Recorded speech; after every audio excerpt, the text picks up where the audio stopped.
The westbound train hissed like an animal breathing its last, steam curling in ghostly ribbons as the iron wheels ground to a halt. Eli Mercer stepped down into the dust of Ash Hollow with nothing but an old rifle slung across his back and a folded letter in his coat pocket, its creases worn thin from being opened too many times. The station was little more than a platform of warped boards and a roof that sagged under years of storms. Beyond it, the town sat crouched against the gray horizon, half a dozen weather-beaten buildings. A blacksmith's forge, the squat shape of a saloon with peeling paint, and a church whose bell tower tilted slightly as though bowing to the relentless wind. He adjusted his hat and scanned the faces gathered to watch the train leave. They did not smile. Ash Hollow was a place too small for hope, but too stubborn to vanish, its people worn as thin as the boards beneath his boots. A rancher squinted at him over the brim of his pipe. A woman in a calico dress clutched her child's hand and steered him away.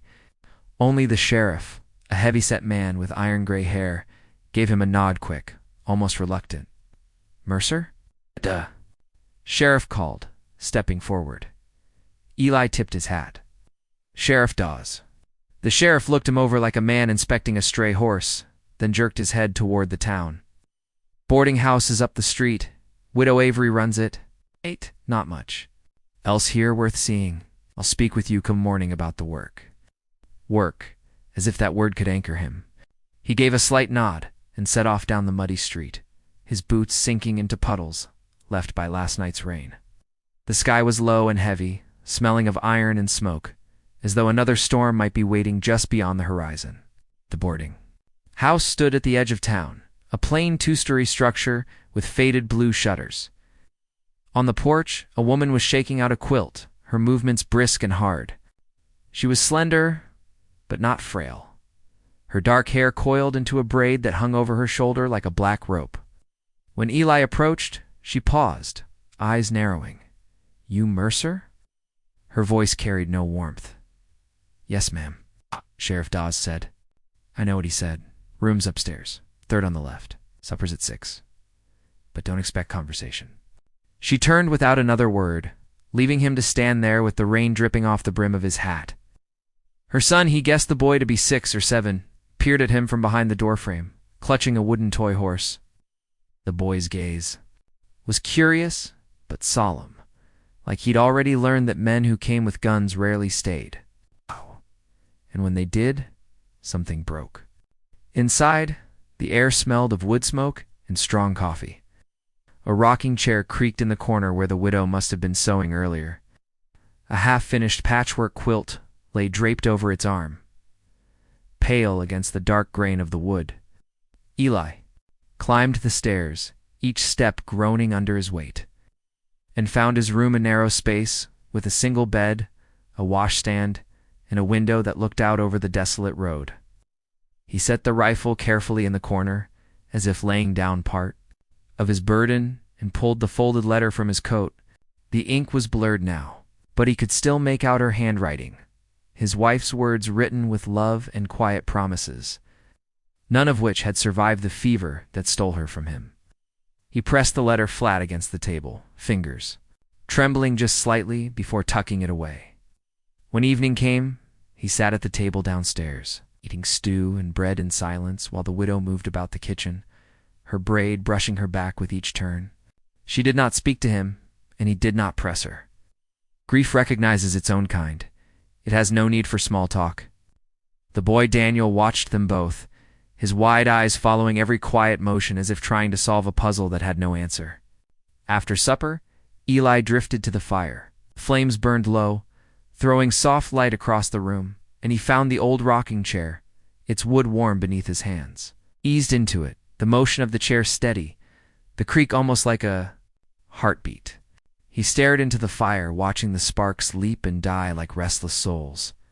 And for a moment he felt as though the whole world had narrowed to this: a chair, flame, the scent of wood smoke, and the echo of all he had lost.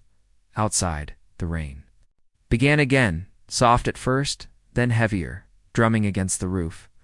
He listened, closing his eyes, and felt the ache of a man who has been moving too long without a place to stop. Somewhere upstairs, he heard Clara Avery moving about, the floorboards creaking beneath her steps. She paused once, as though standing directly above him, and he wondered if she, too, was listening to the rain, measuring her own solitude against his. Eli stayed by the fire until the coals turned black. When he finally rose and climbed the stairs, he felt the weight of the town's suspicion pressing in like the night itself. In Ash Hollow, every stranger was a question, and every question was a wound waiting to be reopened. He lay awake for hours, staring at the cracked ceiling, thinking of his wife's voice, of the way her hands had once warmed his in winter. The letter lay beside him on the table, folded neatly like a prayer no one would answer. Somewhere outside, a lone coyote called, its cry long and mournful. Eli understood it. By morning, Ash Hollow would know his name. But tonight, all they knew was that a stranger had arrived with a rifle, carrying grief like a shadow hand that was enough to keep the lamps burning late in more than one house. The dawn crept slowly over Ash Hollow, a pale wash of light touching the rooftops, the wooden rails, the puddles left behind by the night's rain. Eli Mercer sat by the window of his narrow room, boots still dusty, hands resting on his knees. He had not slept much. The town was quiet, but his mind was not. Memories had a way of arriving with the first light, slipping under the door like smoke. He thought of the ranch he'd once planned with Anna. The land had been wild but promising, stretch of earth with tall grasses that rippled like gold when the wind passed through. He'd built her a small house with his own hands, its frame rising against the horizon like a vow. They'd spoken of children too, maybe 3 and of winters spent by a fire, with her shawl draped across her shoulders, and their laughter filling the empty rooms. But fever came like a thief, quiet at first, then cruel. It took her voice, her warmth, and finally her breath. By the time the ground froze and the preacher lowered her into it, Eli's hands were raw from digging a grave no husband should have. To dig alone after that, the ranch became nothing but boards and silence. He'd left it standing, though some nights he wished he'd burned it to the ground. He drifted along the railroads, riding in empty freight cars, working when he could, drinking when he couldn't sleep. Men would nod to him, but no one asked his name. He'd become a shadow that no one claimed. He remembered the day they found him knelling by the tracks, head bowed, tears he hadn't even felt spilling into the dust. A sheriff with a white beard and weary eyes had stopped, his horse standing still as if it knew the weight of the moment. "You done fighting, son?" the sheriff had asked. Eli hadn't answered. The man had dismounted, laid a hand on his shoulder, and pressed a tarnished badge into his palm. "Then fight for something that matters. The town needs a man who knows loss but can still stand. You look like you could be that man if you'd let yourself." It wasn't salvation, but it was a reason to rise. Eli had pinned the badge on and followed the man without another word. That was months ago, maybe longer. Time had blurred. All he knew was that Ash Hollow was his last stop. Downstairs, Clara Avery was already awake. Eli heard her moving about. The kitchen, the soft clink of a coffee pot, the muted swish of skirts as she worked. He could almost picture her standing by the window, hair unbound for just a moment, before she braided it back into order. He imagined her fingers twisting the strands, the braid a kind of armor she wore each day. Clara thought of her husband as she worked. Owen had been a good man, quick to laugh, quick to defend anyone who couldn't defend themselves. The last time she saw him alive, he'd kissed her forehead and told her he'd be back by nightfall. He hadn't come home. The bullet had taken him during a standoff that was meant to protect this town. The silence afterward had been louder than any gunshot. Every morning, she braided her hair the way he used to like it, though she told herself it was just habit. In truth, the braid felt like a tether to him, to who she used to be. When she saw Eli that morning standing tall yet hollow-eyed, she felt a flicker of something she didn't want to name. His face was lined not just with age, but with miles of sorrow. She noticed the scar on his hand, a jagged mark running from thumb to wrist. A man who'd lived that kind of pain wasn't likely to leave without taking more with him. She didn't trust him, not yet. Daniel, on the other hand, had taken to him in the way children sometimes do with quiet men. Over breakfast, the boy set his wooden horse on the table beside Eli's plate and asked, "Did you ever see a buffalo?" Eli nodded, a faint smile ghosting his face. Big as the night sky when they run, you can feel the ground shake beneath. "You." Daniel's eyes widened. "Did you ride one?" "No," Eli said softly, "but I rode alongside them once, on a fast horse that nearly flew." Clara watched from the stove, pretending to be occupied with the coffee. She wanted to stay angry, but something about the way Eli spoke to her boiled. Careful, as though each word was chosen like a stone placed in a river stirred an ache she'd buried long ago.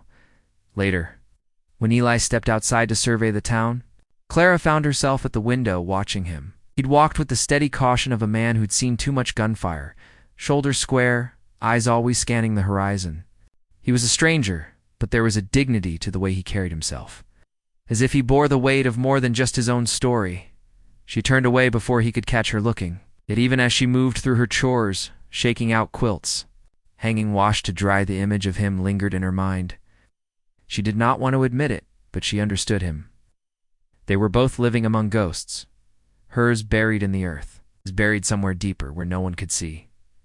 When dusk came, Eli returned to the boarding house with dust on his boots and the badge glinting faintly in the dying light. Clara met his eyes for the briefest moment as she handed him a cup of coffee. Neither spoke, but in that silence, something unspoken passed between them. Recognition, perhaps. The kind that says, "I see your wounds, and I know they are not so different from mine." That night, Eli sat alone by the fire again, the letter resting in his hands. He did not read it this time. Instead, he closed his eyes and listened to the soft sounds of the house, the creak of the rocking chair upstairs where Clara sat sewing, the faint sound of Daniel's breathing as he slept. The warmth of the fire touched his face, and for a fleeting moment, he felt less like a ghost. The wind began as a whisper, sliding through the dry grass and rattling loose shutters. But by mid-afternoon, the sky had turned black with clouds. Storm was coming, one of those fierce prairie tempests that rolled in like a wall of fury, leaving no place to hide. Eli stood on the porch of the boarding house, watching the horizon bruise with shades of iron and ash. The air smelled of rain and electricity, sharp and metallic, like the moment before a rifle fires.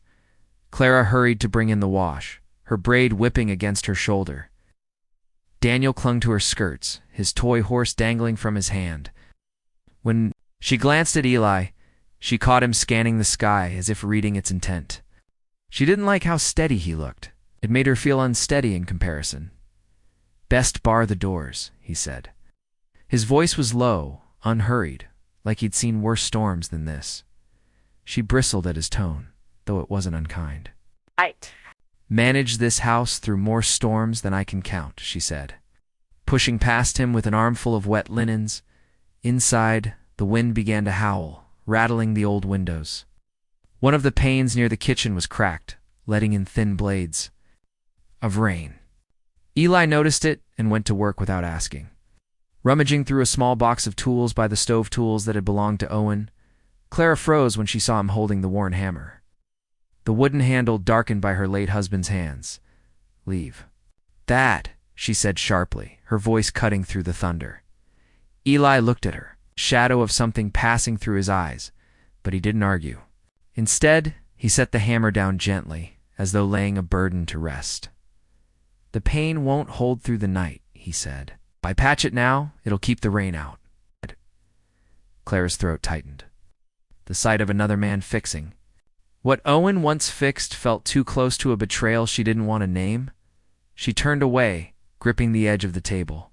"Do as you please," she muttered. He did, but with a quiet reverence, as if aware of the ghosts in every nail and board he touched. The hammer struck wood in steady, measured taps, a rhythm that filled the kitchen and seemed to ease the storm inside her just a little. The storm hit hard, slamming against the house, shaking the shutters like angry fists. Rain swept sideways, drumming on the roof, and lightning flared so bright it lit the room like daylight for a split second. Daniel whimpered and buried himself beneath a quilt near the fire. Clara tried to soothe him, but her own hands trembled. Eli set the tools aside and crouched next to the boy. "Storms sound bigger than they are," he said quietly. "Once, I spent a night under nothing but a canvas tent while lightning struck all around. Thought the sky would tear itself in two. But I learned something. Storms pass quicker if you tell them a story." Daniel peeked out from the quilt. "What kind of story?" "The kind where the coyote sings to the moon," Eli said, his voice soft but carrying warmth. "Where the fire is small but brave, and the night listens." He told a slow tale of desert trails and campfires, of a lone rider who carried a song instead of a gun. The boy's breathing eased, his wide eyes fixed on Eli as though the man's voice could hold back the thunder itself. Clara stood in the doorway, arms crossed, but the tension in her shoulders loosened as she listened. There was something unguarded in Eli's voice, something she hadn't expected from a man with a rifle and a scarred hand. She realized with a pang she couldn't quite name that Daniel hadn't heard a story like that since Owen's voice was silenced. A crack of thunder shook the house, making the window glass tremble. Clara's chest tightened with an old fear, the kind that whispered of widows left behind, and men who never came back. "You shouldn't be here," she said suddenly, the words tumbling out like stones. "Men like you bring trouble. Death follows you, same as it followed him." Eli didn't flinch. He simply looked at her, his eyes steady, as though her anger was no surprise. "Maybe it does," he said, his voice quiet, "but I don't run from storms. Someone has to watch the street tonight." He rose, pulling on his coat, and stepped outside into the torrent. Lightning forked across the sky, illuminating him for a heartbeat tall, solitary, the brim of his hat dripping with rain. Clara watched from the doorway, her chest heaving. Part of her wanted to call him back, to tell him that no one needed to face this alone. But the words never left her lips. Through the window, she saw him walk the length of the street, his rifle resting against his shoulder, the storm lashing him with rain and wind. He looked less like a stranger and more like a sentinel carved out of the very storm itself. A man who bore his own weather inside him, but still stood to meet the one outside. When he finally returned, soaked through, she had left a towel by the fire. He said nothing, but she saw the way he lingered by the flames, the steam rising off his coat, his eyes dark with thoughts he didn't share. She sat in the rocking chair, braiding her hair again, watching him from the corner of her eye. Of them spoke, but the silence between them had shifted, softened, like the moment after thunder when the air holds its breath. The air in Ash Hollow grew tighter with each passing day, as if the town itself sensed something brewing in the hills. The rail robberies were no longer distant rumors. They were creeping closer, each strike leaving behind whispers of betrayal. Eli walked the streets with a watchful calm, scanning every face in the saloon, every shadow near the station. He'd seen enough to know that outlaws never worked without a map or a whisper from someone who knew the lay of the land. Clara noticed the weight in his eyes when he returned to the boarding house each evening. He rarely spoke of what he'd found or failed to find, but there was a way he lingered near the window, his gaze sweeping the dark horizon that told her trouble was coming. Daniel, sensing the shift, had begun to follow Eli like a quiet shadow, trailing after him whenever he could, asking questions about horses, rifles, and the world beyond Ash Hollow. Eli answered gently, with a patience that startled Clara, as if he knew what it meant to grow up hungry for a steady hand. It was Clara's brother, Matthew Avery, who stirred Eli's suspicions the most. Matthew had always carried a restless energy, the kind of man who saw every boundary as a fence meant to be broken. His dealings with the local tribes had left bitter scars, trades gone wrong, land disputes that left tempers hot as iron. When Eli overheard Matthew arguing in the saloon about money and men who could fix things quick, the pieces began to form an uneasy shape. The boarding house grew quiet in those days, every glance carrying questions that no one voiced.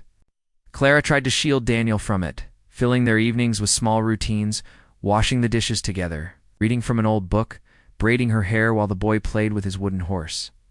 But Daniel's eyes kept drifting to Eli, who sat near the fire with the quiet focus of a man who'd seen too many nights like this one.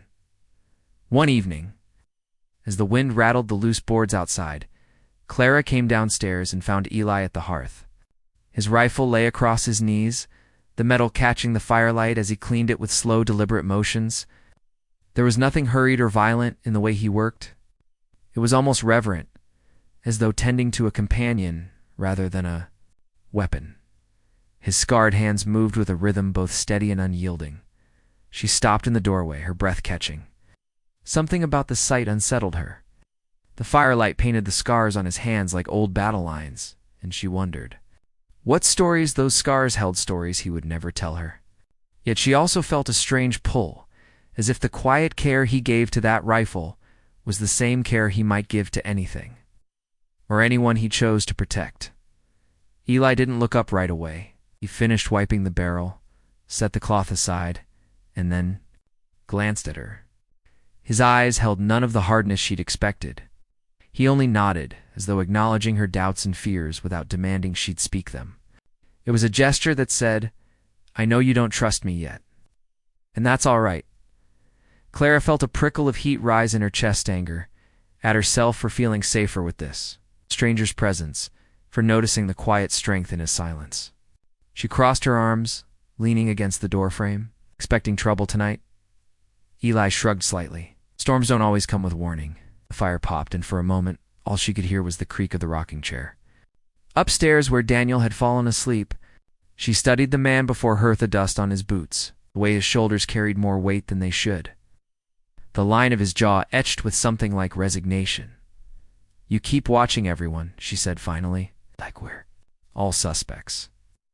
"I watch because someone's bound to make a mistake," he replied, his tone neither defensive nor cold. "When they do, I want to be there to stop it." His words sat heavy between them. Clara wanted to challenge him, to tell him he had no right to decide who was guilty or not. But she also thought of Matthew, of the way his temper burned hot, and his dealings grew darker with each season. Something in her gut told her that Eli's watchful eyes weren't wrong. She stepped closer, just enough to feel the edge of the fire's warmth. "If trouble comes, Daniel and we've already lost enough." Eli's gaze softened. "Then I'll make sure it doesn't find you," he said quietly, as if it were a promise he had no choice but to keep. Clara turned away before he could see. The way those words shook her. She moved to the table, busying her hands with a shawl she'd left folded there. But her eyes kept flicking back to him, this man who spoke so little, yet seemed to understand the shape of her fears better than most. That night, as she climbed the stairs to check on Daniel, she paused at the landing, watching Eli through the banister. He sat still before the fire, rifle laid aside now, his head bowed slightly. The flames cast long shadows on the walls, making him look both like a sentinel and a man utterly alone. Clara felt an ache in her chest. The same ache that came when she remembered Owen's laughter or the feel of his hand in hers. She hated that ache, but she also feared what it meant, that this stranger, for all his silence and scars, was beginning to matter. Night fell like a curtain of ink over Ash Hollow, but the silence was wrong, too heavy, too expectant. Eli felt it in his bones as he paced the hall of the boarding house, lantern light casting long, restless shadows along the walls. Clara had put Daniel to bed early, but she lingered downstairs, her hands busy folding laundry that didn't need folding. Neither of them spoke of the feeling that crept in with the dark, but it was there, crouched between heartbeats. Then came the sound, a scuff of boots outside, the faint jingle of a bridle, and the sharp whistle of someone signaling in the dark. Eli's eyes narrowed. He reached for his rifle, motioning to Clara with a finger to his lips. "Stay with your boy," he whispered, but Clara did not retreat. She went instead to the old cabinet where Owen's shotgun had rested for years. It's untouched, but always loaded. The first shot shattered the quiet, a bullet splintering the doorframe. Daniel cried out from upstairs, his voice thin with fear. Eli fired back, the crack of his rifle echoing through the house like a vow. Lanterns swung wildly, shadows leaping across the walls, as glass shattered and wood splintered under the robber's fire. "Stay low," Eli barked, crouching by the window. "To return fire?" Clara didn't flinch. She moved behind him, loading cartridges into his hand as though she had done it 100 times. Her fingers brushed his, trembling but steady enough to keep him alive. When Daniel screamed again, she bolted halfway up. The stairs then froze, torn between her son and the man who stood between them and death. Eli saw it. "Get him safe," he said, his voice sharp but not unkind. "I'll hold the line." But Clara didn't go. Something in her broke wide open. In that moment, the old grief of losing one man to violence, refusing to let her leave another, to face it alone. She came back down, her hair falling loose from its braid, eyes fierce. "I'm not running," she said, and passed him a fresh cartridge. The fight was a blur of thunder and smoke. Eli stepped out onto the porch, rifle steady, his silhouette outlined by the firelight spilling from the windows. A shot grazed his shoulder, spinning him halfway around, but he gritted his teeth and kept firing. Clara saw the blood bloom across his shirt, saw the way he staggered but did not fall, and something deep in her chest twisted into a knot of fear and awe. By the time the outlaws broke and fled into the night, the house was half hidden in smoke. Clara slammed the door shut and slid the bolt, her breath coming in gasps. Eli leaned against the wall, his rifle slipping from his hand, blood running down his arm. "Sit," she ordered, her voice tight, almost angry. "Sit down before you fall down," he obeyed, sinking into the chair by the fire. The flames cast an unsteady glow on his face, carving his features into hard lines softened only by exhaustion. Clara tore a strip of linen, her hand shaking. As she pressed it to his wound, blood soaked through fast, warm and shocking under her fingers. "You're a fool," she murmured, but her voice trembled. "A stubborn fool who doesn't know when to stop." Eli managed a faint, weary smile. "Maybe, but you and your boy are still breathing." She wanted to snap at him, to tell him that being alive wasn't worth this kind of pain. Instead, she found herself kneeling closer, wiping the blood from his skin, her fingers brushing the scars that marked his shoulder, old wounds layered beneath new. He didn't pull away, just watched her with quiet, unblinking eyes, as though her touch was something he hadn't known he needed. The fire cracked softly, and the house felt strangely still, as if the storm of violence had burned itself out. Clara's breath slowed. She felt the heat of him, the solid weight of his arm beneath her hands, and for a moment, the distance between them thinned to nothing but the pulse of life under her fingers. She saw, with sudden clarity, that he was as broken as she was, a man haunted by loss, carrying it like a second skin. His silence wasn't indifference. It was the only language he had left for his grief. "You don't have to carry it all alone," she said, barely above a whisper. It wasn't clear if she meant his pain or her own. Eli's gaze held hers. Dark and steady, and in the firelight there was no need for words. Something passed between them, not love, not yet, but the fragile warmth of two souls standing, close enough to feel the same fire. Clara's hands stilled on his wound, her breath catching as she realized how close she was, how much she wanted to stay there in the quiet. Daniel stirred upstairs, calling softly for her, and the moment broke. Like glass. Clara stood quickly, wiping her hands on her apron. "I'll check on him," she said, her voice rougher than she intended. Eli nodded. Leaning back in the chair, the firelight glinting off his bandaged shoulder. As she climbed the stairs, Clara looked back once, just long enough to see him watching. The flames with a kind of weary peace. It struck her then, maybe some fires didn't burn to destroy. Maybe some were meant to keep the dark away. The tracks led Eli beyond the town's edge, out where the land bled into pale stretches of scrub and rock. Dawn had barely touched the horizon when he found the robber's trail. The hoof prints scattered like broken promises across the dust.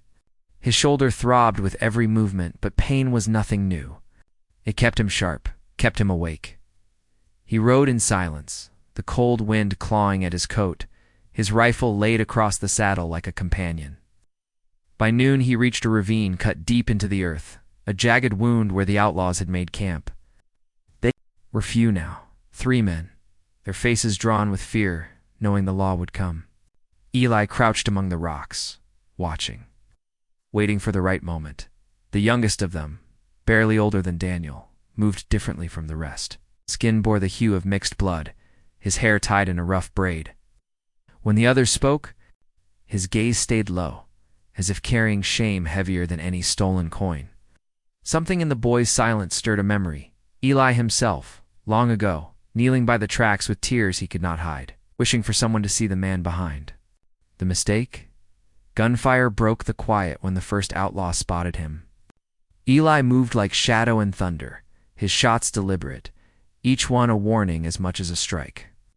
The men scattered, one falling, the other fleeing into the hills. Only the boy remained, clutching a rusted revolver with shaking hands. Eli stepped into the open, rifle lowered but steady. He said, his voice calm as the wind, "You don't have to end it this way."